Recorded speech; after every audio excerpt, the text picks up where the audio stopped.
অন্যান্য যতগুলো বিষয় নিয়ে আমাকে আলোচনা করতে আপনাদের মধ্য থেকে অনুরোধ জানানো হয়েছে, আমি লক্ষ্য করেছি প্রত্যেকটা পয়েন্টেই বর্তমান সময়ে আলোচনার খুব গুরুত্ব রাখে।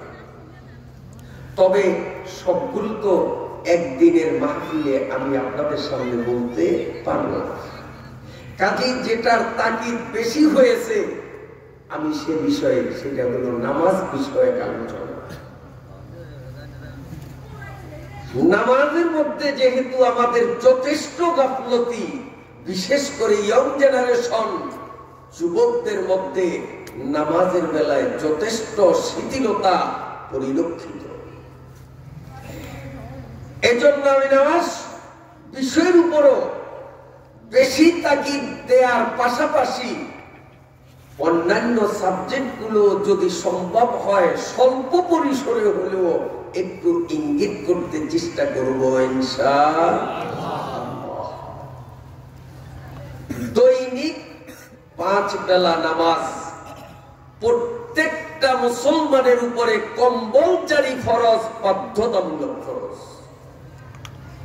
এবং এই নামাজের মধ্যে কত ফজিলত, কত লাভ। কারণ একটা কথা আছে, লাভে লোয়ার বোঝাও বয়, বিনা লাভে তুলার বোঝাও বয়। এজন্য নামাজের একটু ফজিলত আপনাদের এই শুনাই। ইদ্রিস আনসারী রাহমাতুল্লাহ আলাইহি কর্তৃক প্রণীত উর্দু ভাষায় লিখিত মেরি নামাজের মধ্যে তিনি লিখেছেন, নামাজের ফজিলত বর্ণনা করতে গিয়ে আল্লাহর কোন বান্দা আল্লাহু আকবার যখন নামাজের প্রথম তাকবীর বলে, এই প্রথম তাকবীর হলো ফরজ, বাকি তাকবীর গুলো হলো সুন্নাত। এই যে দাঁড়ানো থেকে রুকুতে যাই আল্লাহু আকবার, আবার দাঁড়ানো থেকে সিজদা যাই আল্লাহু আকবার, সিজদার থেকে উঠি তখনও আল্লাহু আকবার, বারবার আল্লাহু আকবার বলি। শুধু একবার আল্লাহু আকবার বলা ফরজ প্রথমটা, আর বাকিগুলো সুন্নাত। ফরজ যদি কারো ছুটে যায় তাহলে তার নামাজ সমূলে নষ্ট হয়ে যায়। ইচ্ছায় বা অনিচ্ছায় একটা ফরজ ছুটলে গোটা নামাজ বাদ। আর সুন্নাত ইচ্ছায় বা অনিচ্ছায় যদি ছুটে যায় তাতে নামাজ বরবাদ হয় না, আবার নামাজ পড়তে হয় না, তবে ও নামাজের ভ্যালু কম, সওয়াব।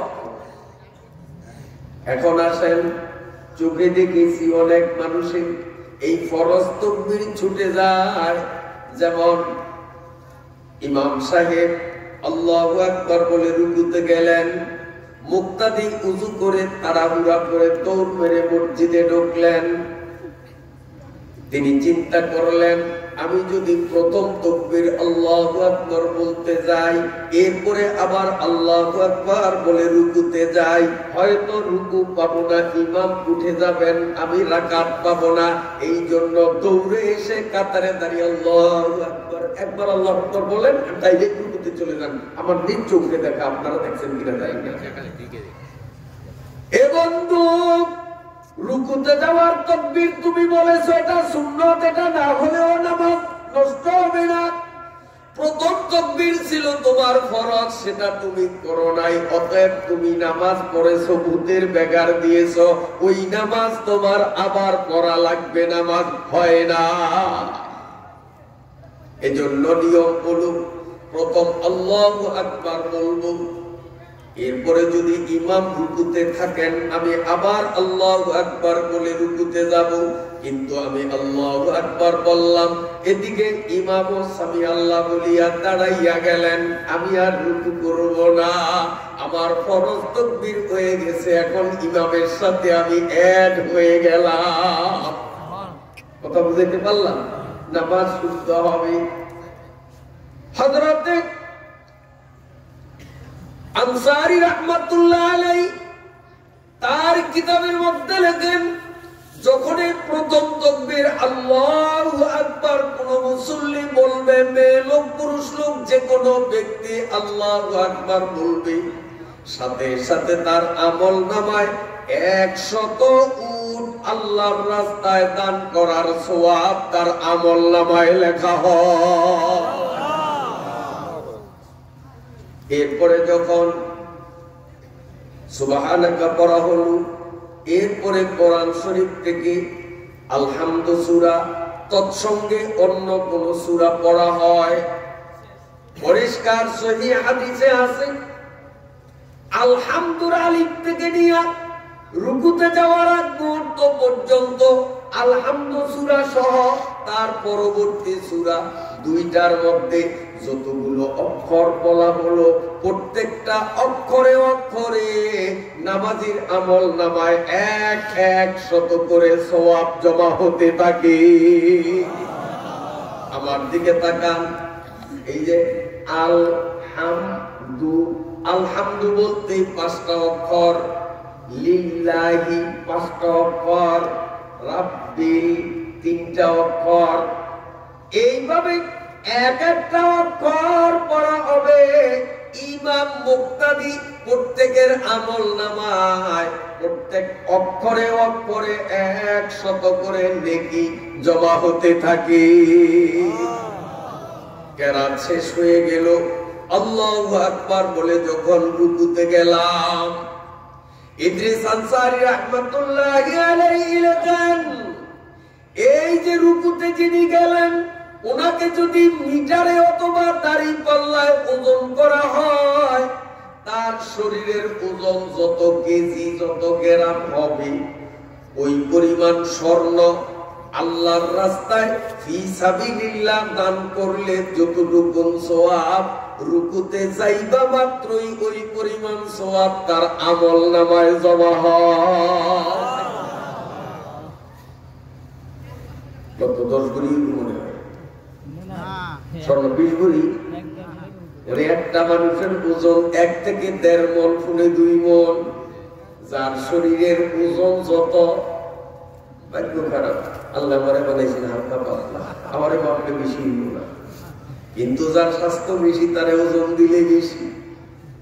দাড়ি পাল্লায় 1 পাল্লায় যদি আমারে রাখা হয়, আর 1 পাল্লায় স্বর্ণ রাখা হয়, দাড়ি সোজা হইতে যেই পরিমাণ স্বর্ণ ওখানে লাগবে, ওই পরিমাণ স্বর্ণ দান করলে যে যতটা সওয়াব, রুকুতে যাওয়ার সাথে সাথে কতটা সওয়াব আমল নামায় জমা হয়।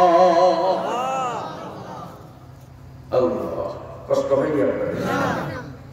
কিন্তু আপনাদের পক্ষ থেকেই নামাজের বয়ানের জন্য আমাকে তাকিদ করা হয়েছে, কাজে আপনাদের চাহিদার উপরে আমি কথা বলতেছি। বন্ধুরা আমার, এই রুকুতে আমরা কিছুক্ষণ থাকি, সুবহান রাব্বিয়াল আযীম পড়ি, বলেন না সুবহান রাব্বিয়াল আযীম। ওই জান্নাতে গাছ আরেকটা হইছে, কারণ সুবহানাল্লাহ আর এখানে সুবহান রাব্বুজি, রব যিনি আল্লাহ তিনি, ঠিক না? কাজে গাছ আরেকটা হয়ে গেছে। এই রুকুতে তাসবিহ পড়ব, একটু দেরি করি, আসমানি কিতাব 4খানা, তাওরাত, জবুর, ইনজিল, কোরআন, এই 4খানা কিতাব খতম করতে পারলে যতটুকু সওয়াব পাওয়া যাবে, রুকুতে থাকা অবস্থায় এই আসমানি 4 কিতাব খতমের সওয়াব আমরা পেয়ে যাই। 4খানা কিতাব খতম দেওয়া 4টিখানি ব্যাপার না। কোরআন শরীফ খুব ছোট্ট, বেশি বড় না। এরপরেও হাফেজ সাহেবরা রমজানে তারাবিতে মাত্র ডেলি 1 পারা পড়ে, তাতে অনেক মুসল্লি দেখা যায় বারিন্দায় আলিগুলি দেয়, কত করে রুকুতে যাবে, দৌড়ে গিয়ে আল্লাহ। এই আসমানি 4 কিতাবের মধ্যে মুসা আলাইহিস সালামের তাওরাত পাশে ছিল 8 হাত, লম্বায় ছিল 12 হাত। দেখলো তো লম্বায় এই ছোট্ট কিতাবেরই 1 পারা পড়ে, 1 রাকাতে 1 পৃষ্ঠা পড়ে, তাতেই আমরা দাঁড়াইয়া থাকতে পারি না। মুসা আলাইহিস সালামের তওরাত পাশে হলো 8 হাত, লম্বায় হলো 12 হাত। বন্ধুরা আমার, আমাদের কোরআনে আয়াত হলো 6666, মুসা নবীর তওরাতে আয়াত হলো 1 লক্ষ। তাহলে এই ছোট্ট কিতাব খতম করাই কত কঠিন, কত বড় কিতাব খতম দেওয়া আরো কত বড় কঠিন। তওরাত, জবুর, ইনজিল, কোরআন 4খানা কিতাব খতম দিলে যেই সওয়াব, আল্লাহর বান্দার রুকুতে গেলেই ওই পরিমাণ সওয়াবের মালিক হয়। সুবহানাল্লাহ। বন্ধুরা আমার, এই রুকুর পরে আমাদের ফরজ রুকুন হলো সিজদা। যখন এই কোন মুসল্লি সিজদার ভিতরে নাক আর কপাল লাগায়, এখানে থাকে একটা মাসআলা জানাইয়া দেই। শীতের দিনে অনেক মানুষ বাসায় বাড়িতে নামাজ পড়ি তোষক বিছানো, তোষকের উপর দাঁড়িয়ে তোষক নরম, নামাজ পড়তে আরাম, তোষকের উপরে যায় নামাজ বিছাইয়া, কাপড় বিছাইয়া তোষক ঘুরে নামাজ পড়ি। ভালো করে মাসআলা জানুন। নামাজ পড়তে হয় শক্ত জায়গায়, যেমন এই হুগলার উপরে শক্ত জায়গায় যদি কেউ নামাজ পড়ে, আলতো ভাবে হালকা ভাবে নাক কপাল টাচ করলেই তার সিজদা হয়, নামাজ হয়। কিন্তু তোষকের উপর, জাজিমের উপর, নরম জিনিসের উপর যদি কেউ নামাজ পড়ে, হালকা ভাবে নাক কপাল লাগাইলে সিজদা হবে না। সিজদা ফরজ না আদায় না হলে তার নামাজ টোটাল বাদ। এজন্য ফতোয়ার কিতাবে লিখে, নরম জিনিসের উপর নামাজ পড়াকালীন সিজদায় ইচ্ছা করে নিজের শরীরের শক্তি প্রয়োগ করে নাক আর কপালকে তোষকের উপর জোরে জোরে চেপে ধরা লাগবে। যদি জোরে না চাপে তাহলে নামাজ আদায় হবে না।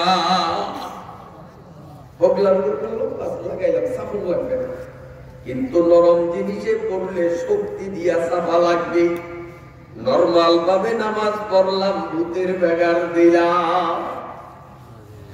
কিতাবের মধ্যে লেখে, যখন কোন মানুষ সিজদার ভিতরে নাক আর কপালটা যখন লাগায়, আল্লাহ রাব্বুল আলামিন খুশি হইয়া তারে কত সওয়াব দেয় করুন। শুনবে? আল্লাহু আকবার, আল্লাহু আকবার।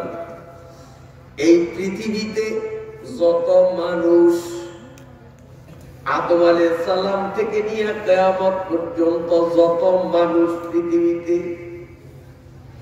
এই পৃথিবীতে যত জিন, জিন আর ইনসানকে যোগ করলে যোগফল যত হবে, সিজদায় নাক কপাল লাগাইবার সাথে সাথে যতগুলো সওয়াব আমলনামায় আসে। এরপরে আখিরি বৈঠক ফরজ।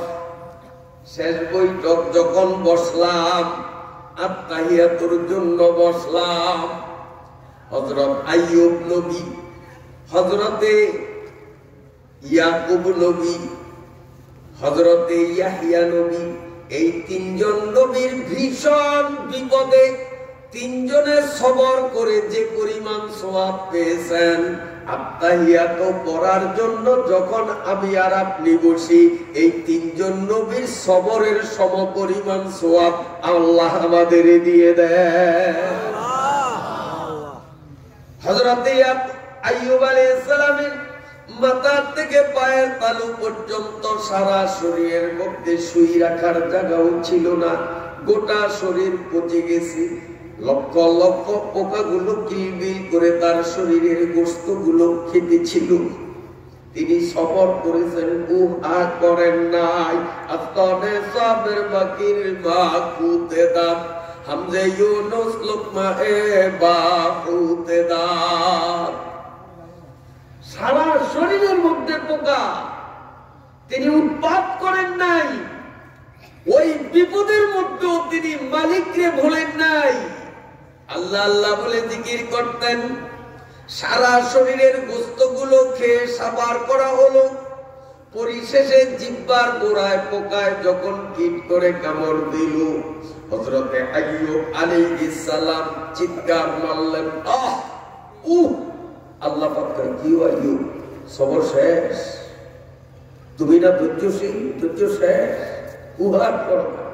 আল্লাহ আপনি সব জানেন, তারপরেও জিজ্ঞেস করেন, আমি ধৈর্য হারা হইয়া উহ বলি না? আমার পা খাইলো, পেট খাইলো, পিঠ খাইলো, হাত খাইলো, নাক খাইলো, মুখ খাইলো, মাথা খাইলো, আমি আর করি না। এখন আমার জিহ্বাটার গোড়ায় যখন পোকা লাইগা গেছে, পোকায় যদি আমার জিহ্বাটারও খাইয়া পালায়, আমি আল্লাহ বলে আপনারে কেমনে ডাক দিব গো আল্লাহ? হযরতে আইয়ুব আলাইহিস সালাম এত কষ্ট করে সবর ইখতিয়ার করে যে পরিমাণ সওয়াব পাইলেন, হযরতে ইয়াকুব আলাইহিস সালাতু ওয়াস সালাম তার কলিজার টুকরা ইউসুফ আলাইহিস সালামকে হারাইয়া যুগ যুগ ধরিয়া সবর করিয়া যে পরিমাণ সওয়াবের মালিক হইলেন, হযরতে ইয়াহইয়া আলাইহিস সালামকে জালিমরা জবাই করে হত্যা করেছে, তিনি তখন যে সবর করে নিজের জীবনটা উৎসর্গ করলেন। এই তিনজন নবী সবর করে যে পরিমাণ সওয়াব পেয়েছেন, আখিরি নবীর উম্মত আমিও আপনি যখন নামাজের শেষ বৈঠকে আত্তাহিয়াতুর জন্য বসি, আত্তাহিয়াত শুরু করার আগে আগেই তিনজনের সওয়াবের সমান সওয়াব আল্লাহ আমাদের দিয়ে দেন। সুবহানাল্লাহ। কাজে যারা নামাজ পড়ি আমরা কত বড় ভাগ্যবান, আর যারা নামাজে অলসতা করি তারা কত বড় নাফরমান।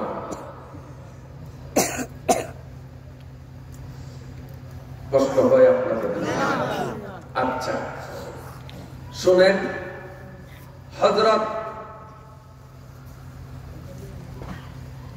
আদম আলাইহিস সালাতু ওয়াস সালাম বেহেশতের মধ্যে বিশেষ কারণে আল্লাহ যখন তাকে বেহেশত থেকে দুনিয়ায় পাঠিয়ে দিলেন, তখন রাত্র ছিল অমাবস্যা, ঘোর কালো অন্ধকার।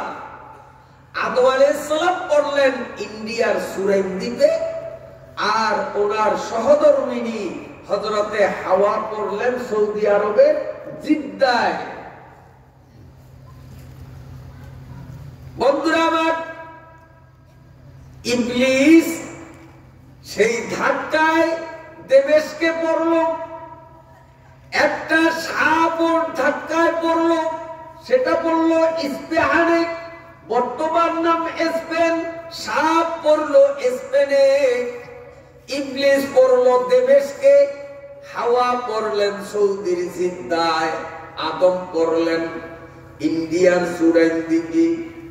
কারোর সাথে কারো কোনো দেখা নাই, সাক্ষাৎ নাই। বেহেশতের মধ্যে রাতও নাই, দিনও নাই, লা ইয়ারাউনা ফিহা শামসাও ওয়ালা জামহারিরা। জান্নাতের মধ্যে দিনের এই খাখা রুদ্র নাই, জান্নাতের মধ্যে রাতের অন্ধকারও নাই। আদম আলাইহিস সালাম জীবনে কোনোদিন অন্ধকার দেখলেন না। বিশাল অরণ্য জঙ্গলায় অমাবস্যার গুটগুটে অন্ধকারে নিঃসঙ্গী অবস্থায় যখন একাকী ভয়ে ভীত সন্ত্রস্ত হয়ে কলিজাটা দুপুর দুপুর করতেছিল, এভাবে রাত কেটে যাচ্ছে, রাত কেটে যাচ্ছে। যখন রাতের শেষ পর্বে সুবহে সাদেক অর্থাৎ পূবাকার যখন একটু ফর্সা ফর্সা দেখতে পেলেন, হযরত আদম আলাইহিস সালাম পূব আকাশে একটু ফর্সা, পশ্চিমে উত্তরে দক্ষিণে অন্ধকার অন্ধকার, পূর্ব আকাশে একটু ফর্সা ফর্সা মনে হয়।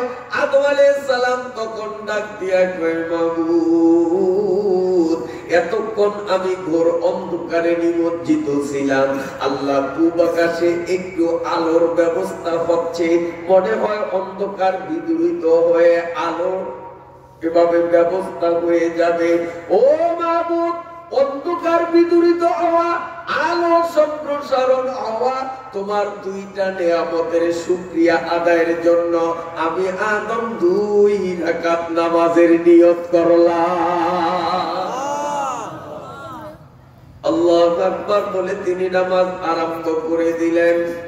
যখন তিনি নামাজ শেষ করলেন, আল্লাহ বলেন, আদম, এই টাইমে তোমার উপরে নামাজ আমি ফরজ করেছিলাম না, তারপরেও অন্ধকারও এখনো পুরোপুরি গেল না, আলো পুরোপুরি আসলো না, তারপরেও তুমি 2 রাকাত নামাজ পড়িয়া আমি আল্লাহরে পাগল বানাইয়া দিলাম। সুবহানাল্লাহ।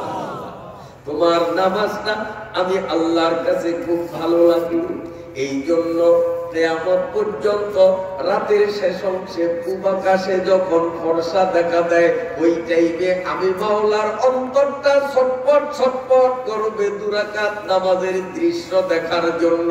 তাই আমি তোমাকে কথা দিলাম, কিয়ামত পর্যন্ত আমার আখিরি নবীর উম্মতের উপরে ওই টাইমে 2 রাকাত নামাজ দেব।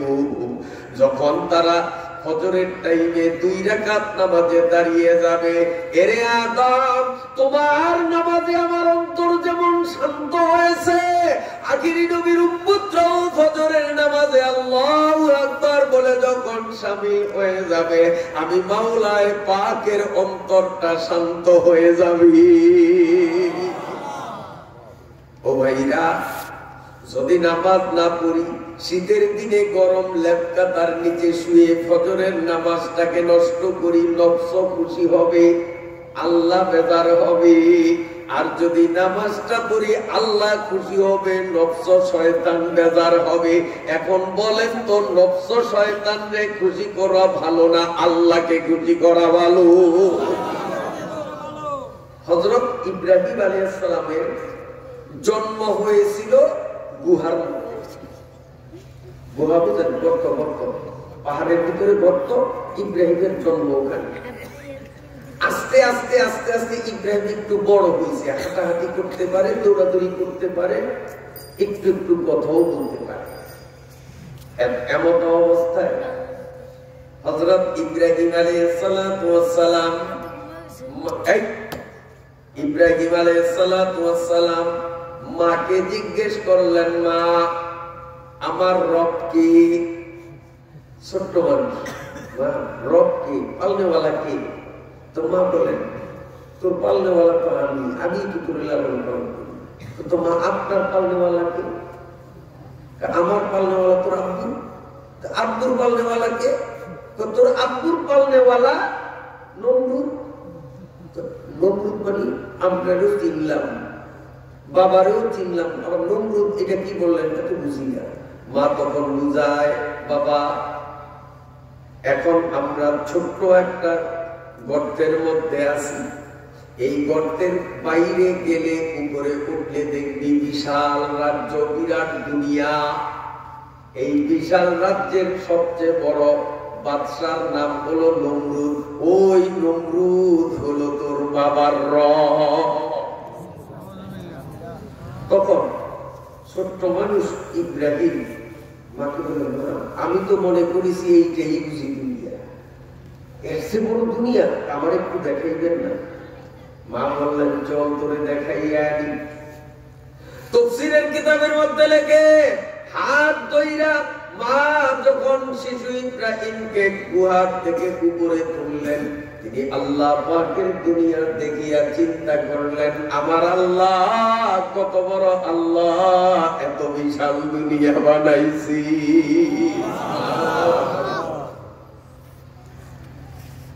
শিশু ইব্রাহিম আবার গর্তের মধ্যে গিয়ে মনে মনে স্থির করলেন, নমরুদ আমার রব কেমনে হয়, কে আমার রব? এই চিন্তায় দীর্ঘদিন পর্যন্ত শিশু ইব্রাহিম টেনশনে ভুগতেছেন, কে আমার রব, কে আমার রব? নমরুদ রব হইতে পারে না। সন্ধ্যাবেলা মাকে বলছে, মা, চলেন তো আরেকবার একটু মাওলার দুনিয়াটা দেখি। মা যখন গর্তের উপরে শিশু ইব্রাহিমকে নিয়ে আসলেন, শিশু ইব্রাহিম আকাশ পানে তাকিয়ে আশ্চর্য হয়ে গেলেন। লক্ষ লক্ষ তারকারা ঝিমিটি মিটি করে জ্বলতেছে। ইব্রাহিম তখন মনে মনে স্থির করলেন, এগুলো দেখতে কতই না সুন্দর এবং কত উপরে কি পরিচ্ছন্ন এবং নির্মল। অতএব নমরুদ রব হতে পারে না, এরা যখন সর্বোচ্চে আছে, অতএব এই তারকাগুলি হবে রব। মায়ের হাত ধরিয়া গুহার বাহিরে পাহাড়ের উপরে শিশু ইব্রাহিম ঘুরে ঘুরে আল্লাহর কুদরত দেখতেছে।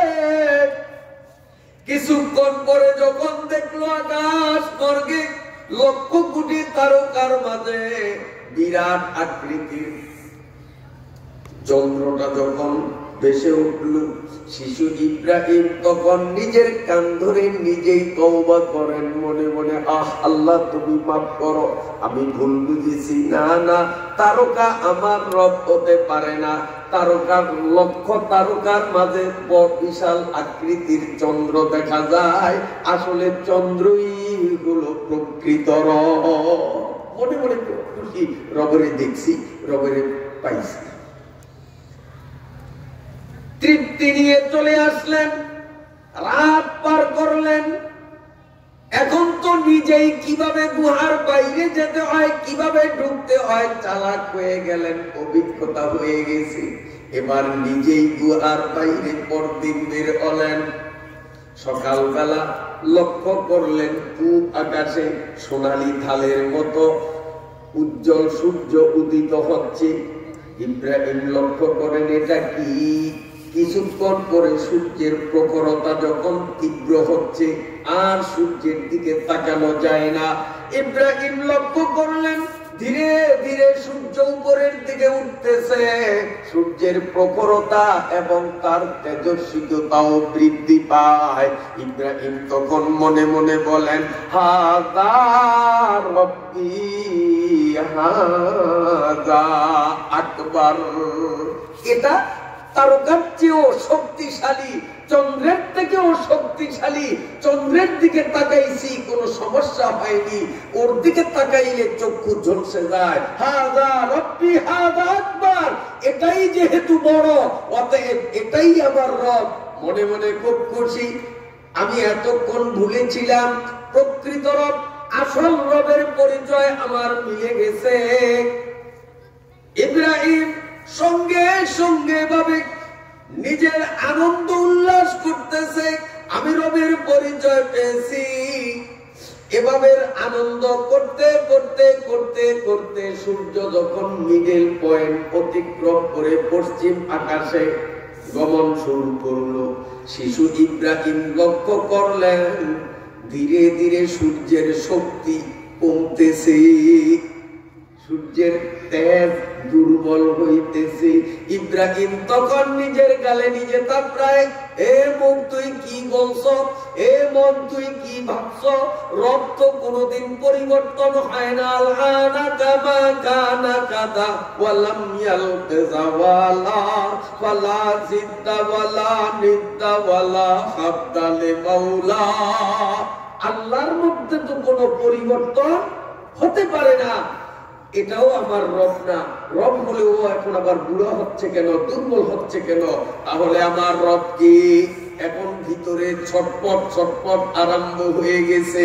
আল্লাহ রাব্বুল আলামিন অমনি ইব্রাহিমকে ডাক দিয়া দিলেন, ইব্রাহিম সারা জীবনও রবরে পাবি না। রব যদি তোরে ধরা না দেয়, আমি আল্লাহ তোরে ধরা দিলাম, আমার মারিফত তোর অন্তরে ঢুকাইয়া দিলাম।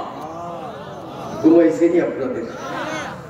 দেখবেন ছোট্ট ছোট্ট পোলা পাইলে এক ধরনের খেলা খেলে কি, ৫-৭টা একত্রিত হইয়া একটা চোখ বাঁধে।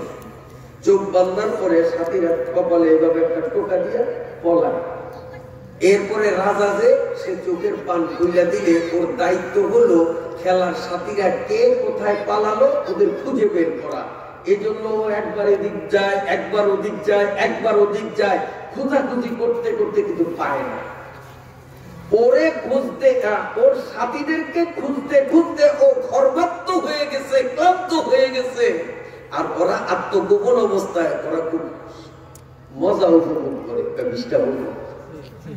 বিশটা বলল, কিন্তু কিছুক্ষণ করে তাদের মন আর মানে না। চিন্তা করি, আমরা যদি ওরে ধরা না দেই ও খুঁজা বের করতে পারবে না। এজন্য ও একেবারে নিকট থেকে আসলে ওই চুকির নিচে পালাইছে। অথচ এরে খুঁজতে মাদ্রাসার পিছনে যায়, বাড়ির পিছনে যায়। অমনি ওখান থেকে যে একটা চিৎকার দেয়, সংকেত দেয়, তাই না? মানে চিন্তা করে ও তো এখানে খুঁজবেও না, পাইবেও না। ও যে আমারে পাওয়ার জন্য কষ্ট করে দৌড়াদৌড়ি করে, আরে আমার আর সহ্য হয় না।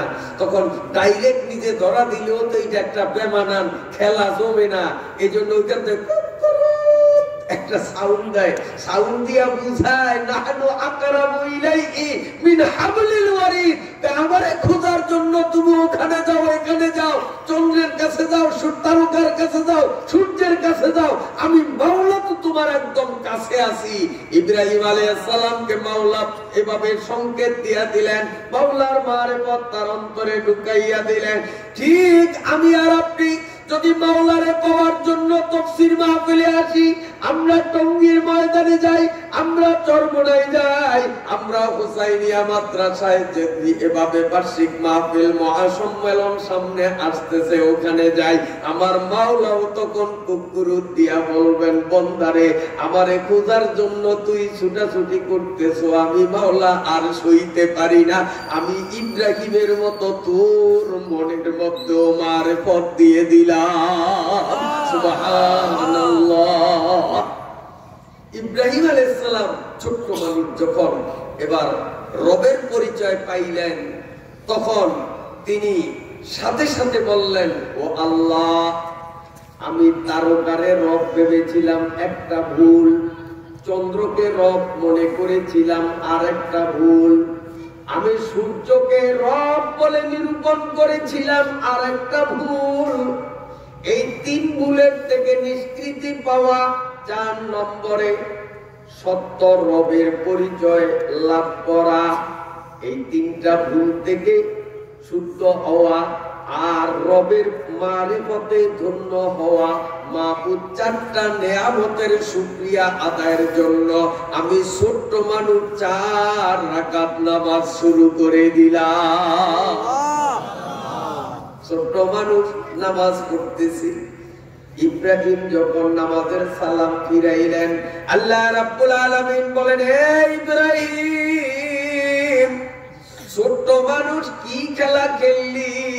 আমি মাওলারে জনমের মতো পাগল বানাইয়া দিলি রে ইব্রাহিম। তোর নামাজটা আমার মনটারে মোমের মতো গলাইয়া দিল। কিয়ামত পর্যন্ত প্রত্যেক দিন সূর্য মিডল পয়েন্ট অতিক্রম করিয়া যখন পশ্চিম আকাশ পানে গমন করবে, আমি মাওলার মন তখন ছটফট করবে তোর এই নামাজের মতো নামাজ দেখার জন্য। আমার অশান্ত মনকে সান্ত্বনা দেওয়ার জন্য আখিরি নবীর উম্মতের উপরে সূর্য পশ্চিম আকাশে যখন যায় তখন 4 রাকাত নামাজ ফরজ করে দিব।